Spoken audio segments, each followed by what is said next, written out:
Nous sommes de retour, mesdames et messieurs, pour recevoir Patient Bachombe, qui est notre invité aujourd'hui. Patient Bachombe, bienvenue. Merci beaucoup, cher Crispin, pour l'invitation. C'est un grand honneur. Voilà, vous êtes l'un des 4 coordonnateurs du cadre des concertations nationales de la société civile de la République démocratique du Congo et coordonnateur des DICODE. Ouais. DICODE, c'est la DICODE, c'est la dynamique communautaire pour la cohésion sociale et le développement. C'est une plateforme de la société civile qui se spécialise sur les questions de cohésion sociale. Parce que, vous le savez, dans notre pays, se pose un grand problème, un grand défi. C'est la rupture de la cohésion. Dans toutes les provinces, vous sentez qu'il y a des conflits qui déchirent les communautés. Raison pour laquelle la DICODE a vu le jour, afin de tenter, aux côtés de l'État congolais, à résoudre ces questions qui déchirent les communautés dans notre pays pour bâtir une cohésion nationale afin de poser les lits du développement pour notre pays. Avocat des professions, délégué du barreau de la société civile de la République démocratique du Congo, élu en juin 2017 comme président du cadre président de la société civile du Sud Kivu par toutes les organisations, corporations, confessions religieuses, ONG et syndicats. C'était là en 2017, Patient Bachombe. Comme ça, vous fédérez tout le monde. Ben, écoutez, j'ai un passage assez riche au niveau de la société civile. Donc, bien avant cela, je travaillais en tant qu'avocat comme rapporteur de la société civile au Sud Kivu. Puis, en 2017, j'ai été élu par toutes les couches de la population pour diriger toute la société civile Sud Kivu.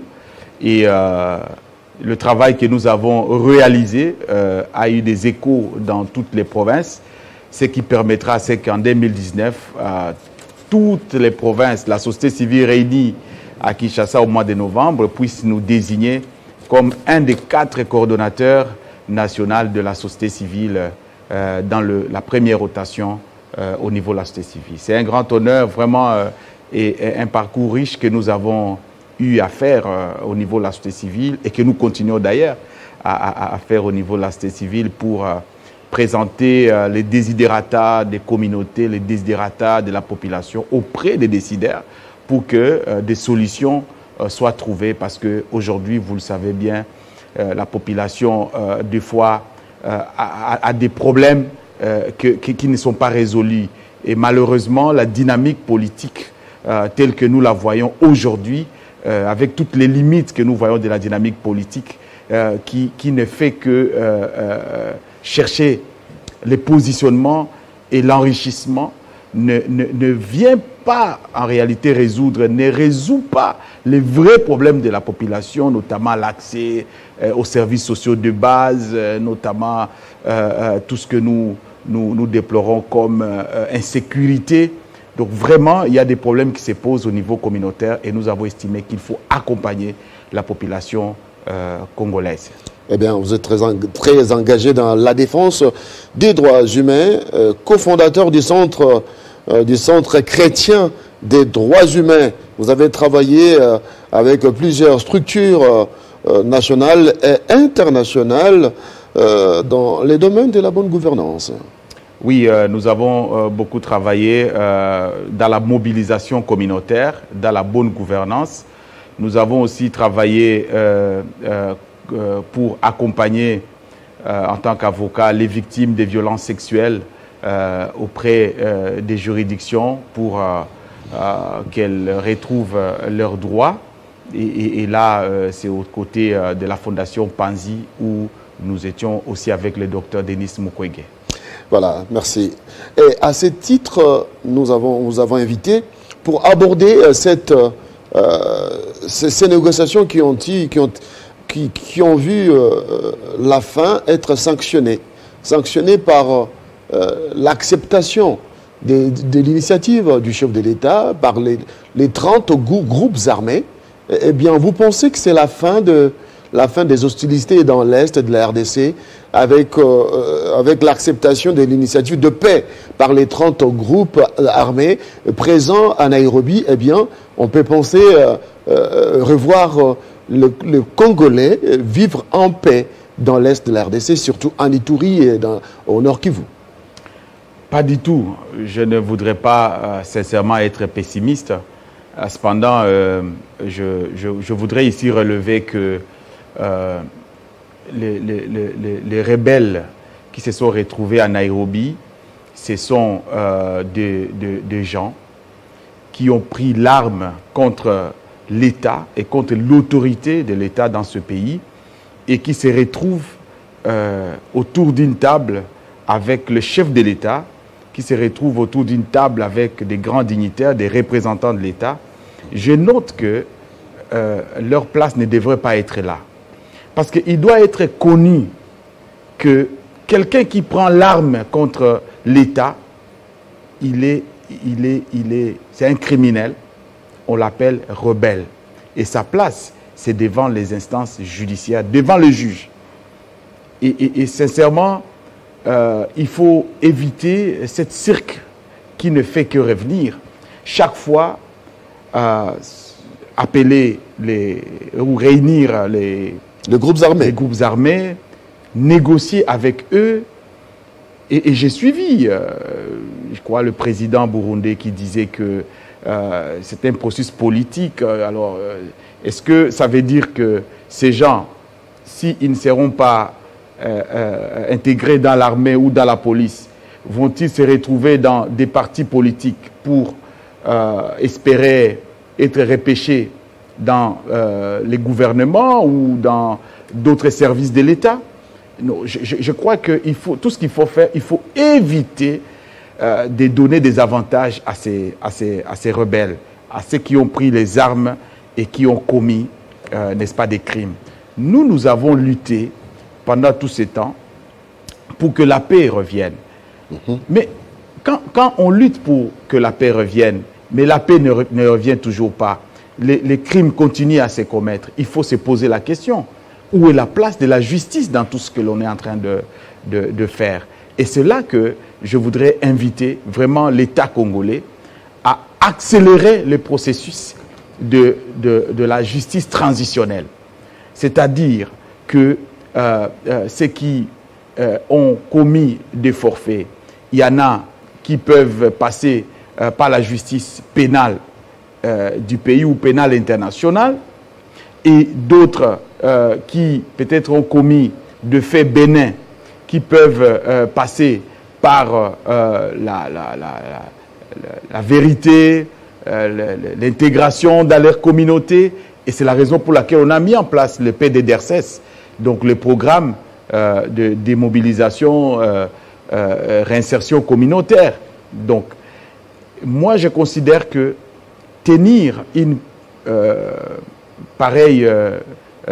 des pareilles assises à Nairobi, c'était pour donner un passage vraiment à ceux qui ont commis les crimes dans ce pays, et ça ne nous aide pas à avancer. Et c'est là le méfait aussi, franchement, d'avoir adhéré dans la précipitation, voulais-je dire, dans East Africa Community, parce que c'est inconcevable que 48 heures après l'adhésion, on nous impose presque de discuter et d'échanger avec les groupes rebelles du Congo, pendant que le Rwanda ne négocie pas avec les rebelles rwandais qui se trouvent dans notre pays, pendant que l'Ouganda ne le fait pas avec les RDF, pendant que les Burundais ou les Burundis ne le fait pas avec les Red Tabara qui se trouvent dans la plaine et dans les hauts plateaux de Fizi et Uvira. Donc on met tout sur le dos du Congo. C'est comme si l'intégration dont question dans East African Community voudrait dire que nous serons coachés, nous n'avons pas le même niveau de considération dans cet espace. Et c'est là que beaucoup pensaient qu'il fallait rester dans l'approche de la coopération plutôt que de l'intégration. Voilà. Donc vous regrettez le fait que l'État l'État congolais à l'occurrence le chef de l'État, qui a accepté de pouvoir se mettre, pas personnellement, mais par les experts interposés, discuter avec les groupes armés qui, aujourd'hui, les travaux sont finis. On annonce même le prochain rencontre entre les chefs d'État à la fin de ce mois demain. Mais je pense que ça, il faut dire aux oiseaux. Je m'excuse vraiment de l'expression, parce que je ne voudrais pas jouer à l'euphémisme. Ces groupes armés ont présenté les cahiers des charges. Mais lisez les cahiers des charges qu'ils ont présentés. Ce n'est pas ça. Dans les cahiers des charges, il y en a qui ont demandé beaucoup de choses. Nous, ce que nous avons voulu, c'est vraiment que l'État s'assume. Parce que lorsque le président de la République a mis en place des mécanismes comme l'état des sièges, nous avons pensé à la rigueur, de la dernière énergie de la rigueur, et il fallait qu'on aille dans cet élan. Mais négocier avec ces groupes armés aujourd'hui, c'est fragiliser la mesure qui a été mise en place. De l'état des sièges. L'état des sièges. Est-ce une faiblesse de l'État? Est-ce un échec de l'état des sièges?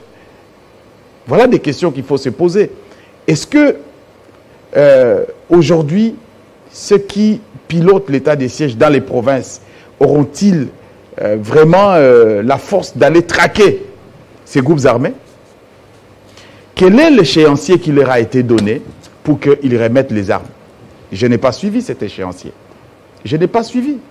Parce qu'au sortir de ces assises, on devait quand même nous dire, voilà, nous, dès maintenant, à l'immédiat, voilà, nous déposons les armes, et ceux qui sont sur le terrain, sur les sites, dans la brousse, ils disent, parce que nous sommes représentés dans les assises de Nairobi, nous remettons les armes, voilà nos hommes, voilà nos combattants, allez, nous sommes disposés, et voici. Mais c'est ce qui ne se fait pas. L'élément diffusé par les services de communication de la présidence nous fait savoir que les représentants des groupes armés ont accepté l'initiative de paix du chef de l'État. Mais oui, ça c'est les protocoles. Ça c'est ce qui est dit. Nous voulons voir vraiment les concrets. Parce qu'il y a eu plusieurs négociations avant. Et nous ne voulons pas que les spectres de 1 + 4 de Sun City nous rattrapent aujourd'hui. Ça, nous ne voulons pas. Et je crois que je voudrais profiter vraiment de votre caméra, de la caméra de Télé 50, pour alerter le chef de l'État sur les grandes décisions qui engagent l'État, qui doivent vraiment être cernées à fond pour permettre à ce que nous ne puissions pas nous retrouver devant des situations qui vont nous compliquer là-devant. C'est très important parce que quand on construit la paix, il ne faut pas créer d'autres faits qui vont nous rattraper là-devant. Et franchement, il ne faudrait pas que demain, après-demain, ceux qui ont pris l'arme contre l'État se retrouvent dans les institutions ou dans l'armée ou dans la police. Peu importe, en tout cas, les revendications, il ne faut pas accepter cette histoire. Il ne faut pas accepter, sinon, ça sera une répétition. Et nous allons regretter tout ce temps que nous avons passé en train de travailler pour la paix, en train de travailler pour la justice. Il faut que la justice ait sa place dans tout ce qui se passe. Comment on a pris? Comment d'abord on les a identifiés?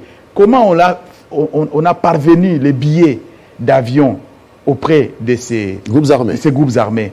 Alors que nous, la société civile, nous avons toujours demandé à ce qu'on décerne des mandats d'arrêt internationaux contre ces criminels. Mais on ne l'a pas fait.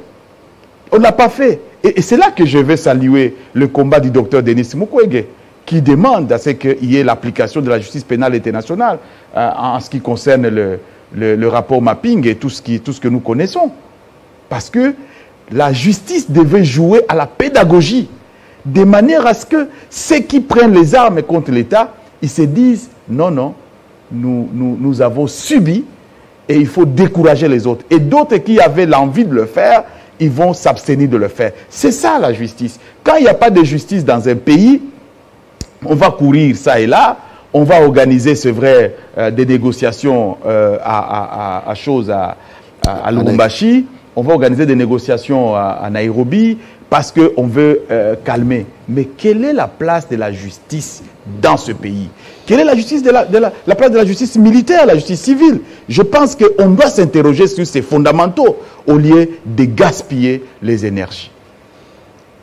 Vous êtes déçu? Ben, vous savez, nous sommes des acteurs de la société civile. Nous ne pouvons pas être déçus. Pour avoir abandonné la désastre de la guerre, vous avez dirigé la société civile. La société civile, mais aussi pour avoir travaillé comme chargé des affaires juridiques, disons, aux côtés du docteur Mukwege. Vous avez vécu les conséquences de la guerre sur les femmes, sur les enfants. Ça vous révolte aujourd'hui que l'État congolais puisse presque abdiquer, aller négocier avec les groupes armés. Et pourtant, nous avons une armée, nous avons vu les Ougandais venir pour attaquer les ADF. Aujourd'hui, est-ce une remise en question des efforts déjà fournis? Vous savez, Crispin, effectivement, j'ai accompagné une centaine de dossiers en justice, encore jeune avocat, et je peux voir le visage de ces femmes que j'accompagnais avec toute l'énergie d'un jeune avocat, et je leur disais, ça ira, ça ira. Des années durant, et n'ont jamais été remis dans leurs droits, jusqu'à aujourd'hui. Pire encore, les criminels ont été hissés dans des postes de responsabilité. Et ces criminels peuvent passer dans les villages, dans les quartiers, dans les villes. Il y en a qui sont des colonels, des généraux. Eh bien, nous le savons très bien. Mais jusqu'à aujourd'hui, on est en train de répéter la même erreur, la même chose. Et on veut diriger sans la justice.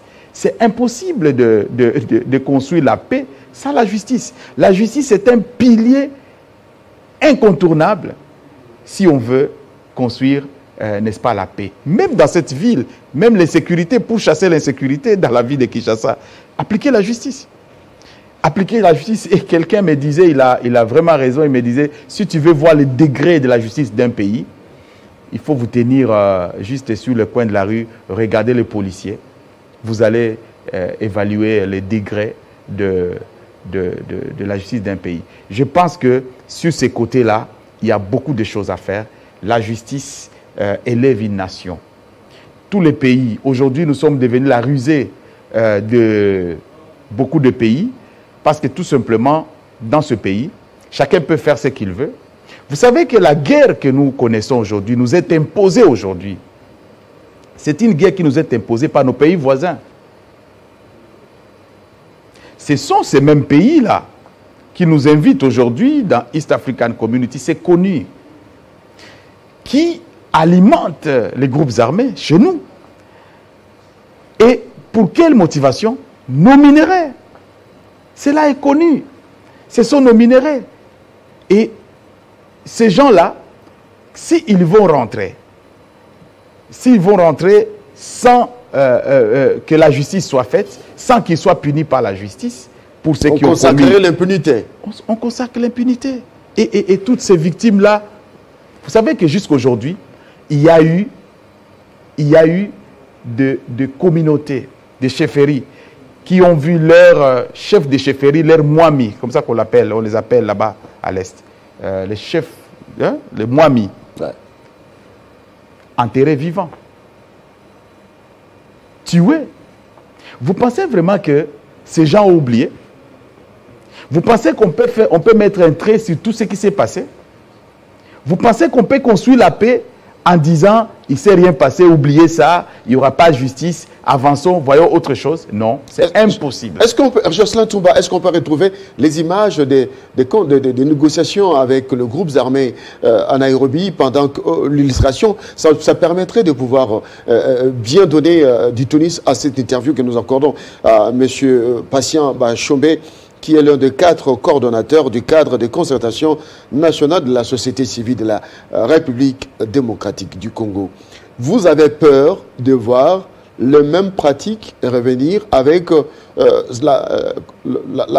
lieu de sanctionner, mais on va élever les bourreaux qui vont devenir des généraux, des colonels, eh bien, ça risque de se répéter, étant donné que c'est les jeunes gens qui vont voir les anciens rebelles, les anciens membres des groupes armés, qui ont tué, qui ont commis des affres de la guerre, qui ont violé les femmes, être remerciés par les grades des généraux, des colonels, eh bien, les jeunes vont se dire c'est la voie qu'il faut prendre, il faut aller dans ce sens pour être remerciés par le gouvernement congolais.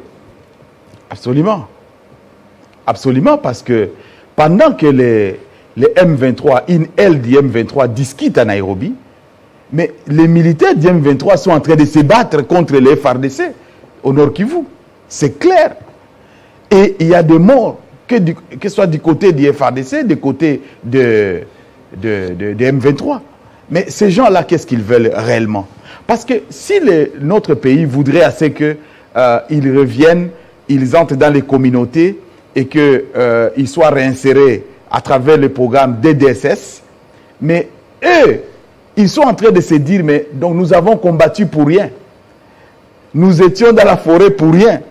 Les autres qui ont fait la même aventure avant nous, eux, ils ont bénéficié parce qu'ils ont été reconnus généraux, ils ont eu des grades, ils ont eu les pouvoirs, qui ministre, qui vice-président, qui je ne sais.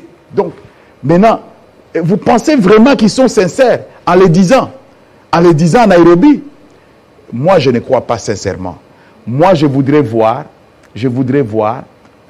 tous ces combattants déposer les armes, passer par les programmes PDDRCS, que la justice transitionnelle s'applique et que ceux qui ont commis des crimes internationaux, donc soit crimes de guerre, crimes contre l'humanité, et seules les juridictions seront qualifiées de crimes de génocide, qu'ils passent devant les juges, qu'ils soient jugés conformément à leurs actes qu'ils ont commis.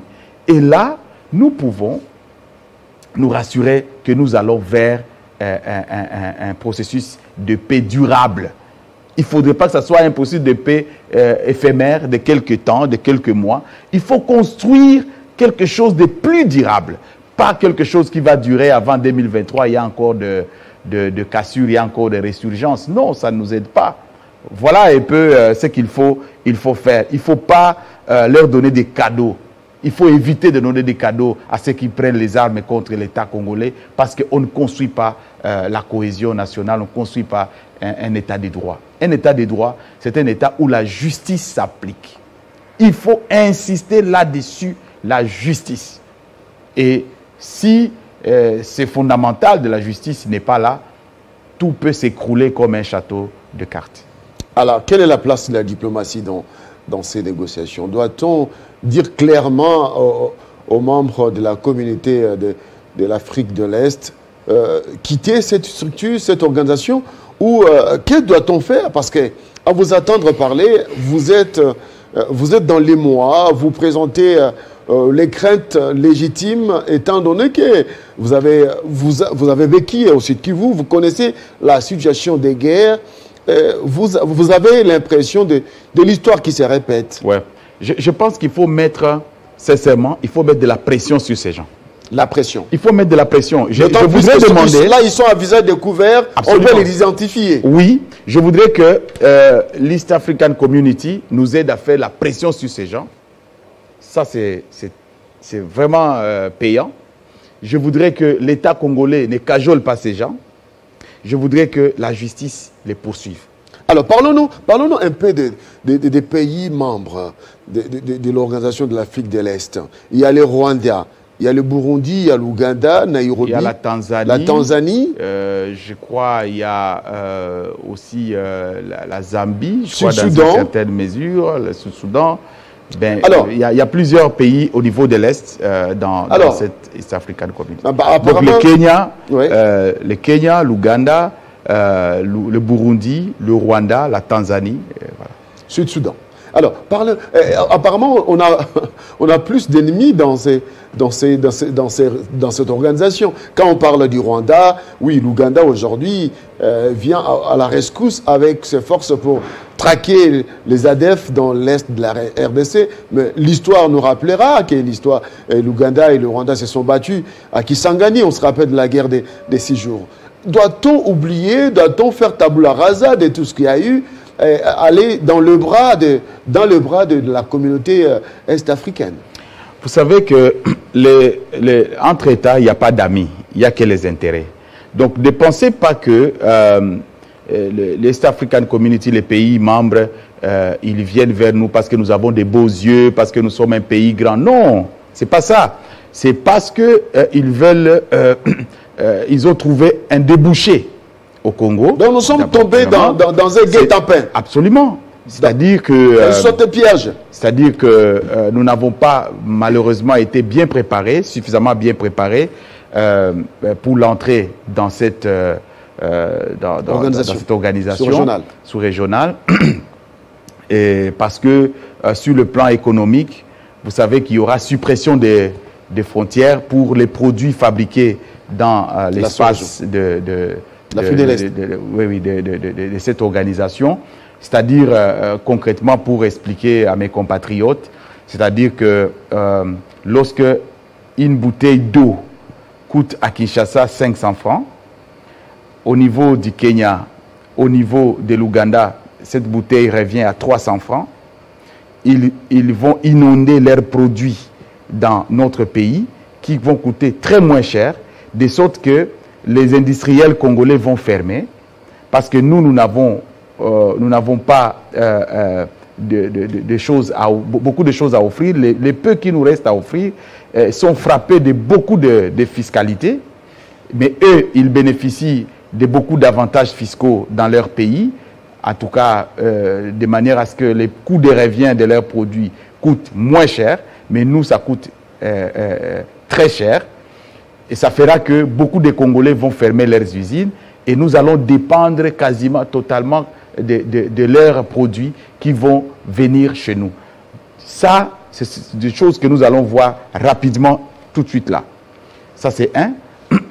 C'est vrai. Mais on parle déjà d'un territoire de l'Ituri qui utilise les shillings déjà.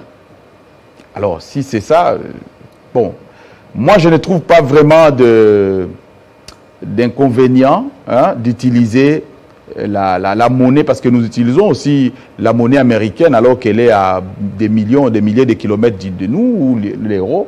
Moi, je ne trouve pas d'inconvénient si on peut utiliser la monnaie d'en face Congo-Brazzaville, ni de l'Angola. Donc, je ne trouve pas d'inconvénient. L'échange. L'échange. Il n'y a pas de problème à ce niveau-là. Mais le problème, c'est cet esclavagisme économique dans lequel nous entrons. Qu'on risque d'être victime. Donc, et vous allez vous rappeler qu'un mois ou 2 mois avant, il y a eu un ministre ou un vice-président, je crois, kenyan, qui avait prononcé des propos de ce genre. Il dit que les Congolais sont en train de dormir, sont en train de danser. Nous allons les inonder de produits, ils vont acheter. Ça doit nous faire penser, ça doit nous faire réfléchir. Ça doit nous interpeller. Ça nous interpelle. Vous savez aussi que...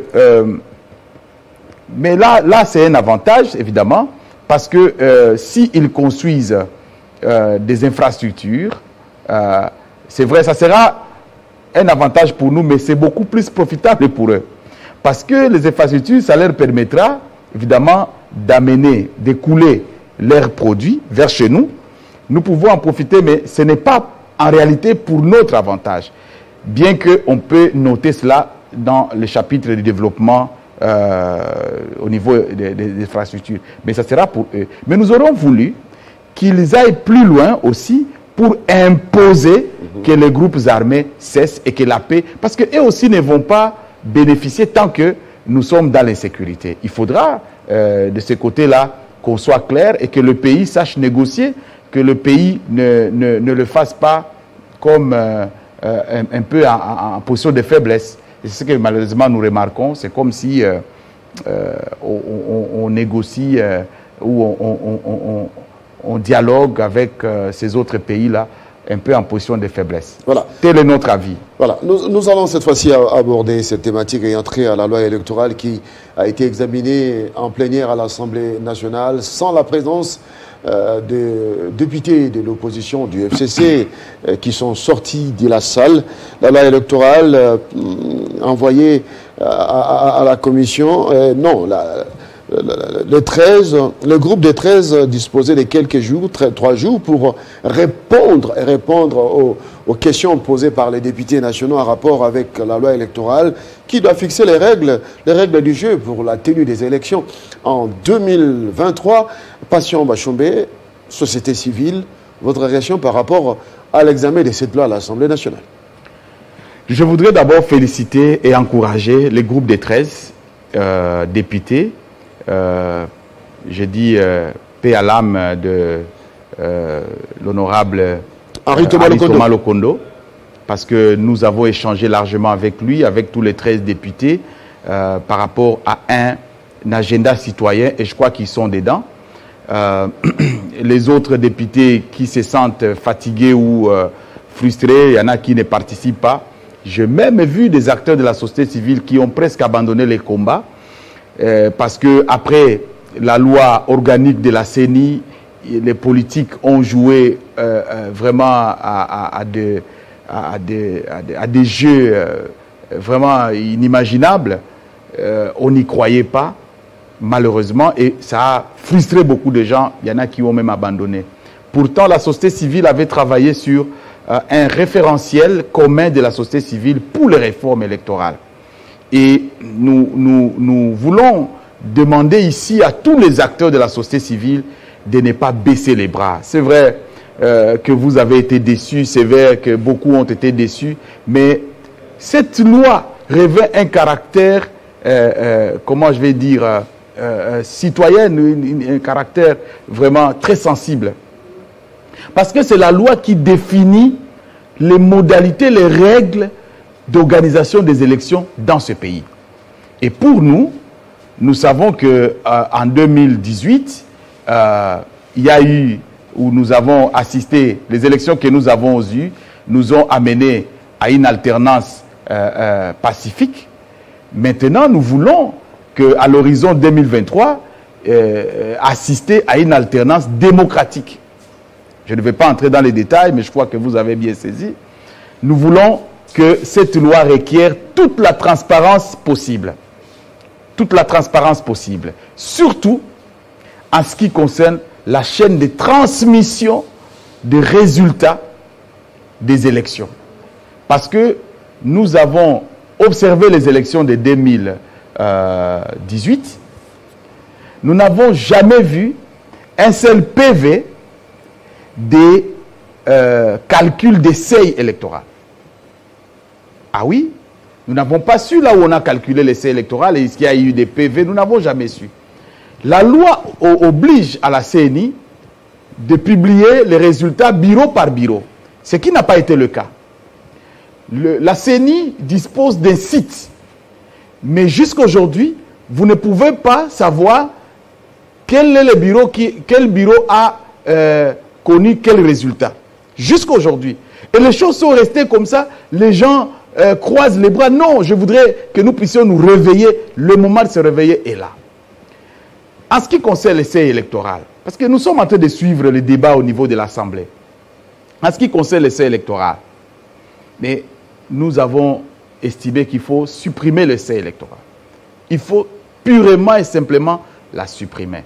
Des raisons et les motivations sont éloquentes. D'abord, si aujourd'hui nous assistons à ce discours de haine, à ce discours, ces retours du tribalisme, c'est dû notamment à cette histoire de seuil. Pourquoi? Parce que finalement, les politiciens ont commencé, sachant que les élections dans notre pays ont un caractère aussi tribal. Ils ont commencé à développer cet aspect pour opposer les tribus afin de s'attirer plus de voix. Parce qu'ils savent que dans une circonscription, il peut y avoir plusieurs tribus. de manière à ce que c'est la personne dont le parti, au niveau national, a requis plus de voix, qui peut l'emporter, même si au niveau de la circonscription, il a subi une sanction populaire, il n'a pas été massivement élu. Et c'est là toute la problématique de regain des discours de haine aussi, et du tribalisme dans le pays. Ça a amené une cassure au niveau local, au niveau basique. Et les communautés commencent à se déchirer à l'approche des prochaines échéances. Il faut casser, il faut annuler, parce que je n'ai même pas cité le droit des indépendants, et ainsi de suite. Il y a cette question du seuil, et ça, c'est vraiment pour nous très capital. Il y a des gens... Du seuil, ainsi que de la chaîne de transmission des résultats. Ouais. Très important, il faudra qu'on revoie ça. Très important, il faut que les PV des élections soient affichés devant chaque bureau, n'est-ce pas, après les votes. Alors, il faut aussi que ces PV des compilations des résultats soient affichés, n'est-ce pas, devant les centres de compilation locaux des résultats, n'est-ce pas, juste après. Alors, de manière à ce que dans chaque circonscription, les gens peuvent prendre connaissance des réels résultats pour les confronter. Vous savez que la CENI nous a opposé que personne n'a le droit de publier les résultats. Si vous osez publier les résultats, oh, on vous poursuit. Et quand vous allez devant les juridictions, on vous dit prouvez le contraire. Oui, mais présentez d'abord les éléments pour que nous puissions prouver le contraire. Mais nous n'en avons pas. Vous voyez, on nous oppose. Il faut que la loi impose à la CENI aussi la responsabilité de la CENI devant la justice. Lorsque la CENI ne présente pas le PV, lorsque le bureau de vote n'affiche pas les résultats, lorsque les témoins n'ont pas le PV des élections, c'est la CENI qui est en faillite. Alors, est-ce qu'il faudra responsabiliser la CENI devant la justice s'il ne répond pas à cet exercice? Il faut que la loi prévoit une disposition qui, n'est-ce pas, rend ou punit cette négligence. Je ne veux même pas l'appeler une omission, mais cette négligence ou cette ruse.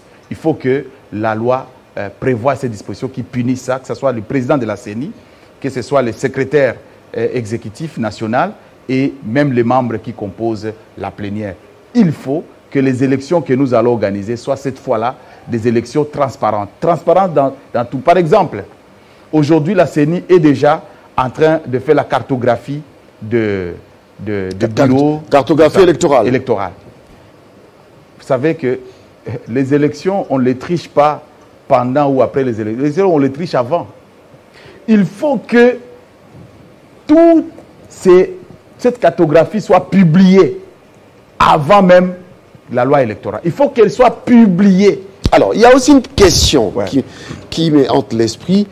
Les questions des candidats qui déjà proposent, ou l'année passée, nous avons vu l'expérience, nous avons dit sage, les candidats qui ont vu leurs écoles être choisies comme bureau de vote, et les enseignants, les administratifs de l'école sont les membres du bureau. Et c'est le promoteur qui est candidat. Le promoteur a comme ça 5 écoles dans la circonscription électorale. À la fin, c'est lui qui gagne parce qu'il y a eu bourrage des urnes, parce que nuitamment, ces enseignants, ces administratifs ont eu à voter et il n'y a pas de résultats affichés. Voilà. Il faudra donc veiller là-dessus. Il faut veiller là-dessus.